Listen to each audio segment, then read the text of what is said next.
Iran tuyên bố sắp mở chiến dịch tấn công hủy diệt nhất lịch sử chỉ trong ít phút.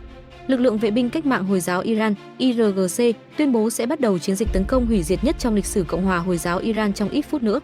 Chiến dịch này được cho sẽ nhắm vào các mục tiêu của Mỹ và Israel trong khu vực, được mô tả là hành động báo thù sau sự qua đời của lãnh tụ tối cao Iran. IRGC cho rằng việc lãnh tụ tối cao thiệt mạng dưới tay kẻ thù là minh chứng cho sự chính danh của ông và khẳng định bàn tay báo thù của Iran sẽ không để họ thoát. Tính đến hiện tại, Mỹ và Israel chưa có phản hồi chính thức về lời tuyên bố chiến dịch này từ phía Iran.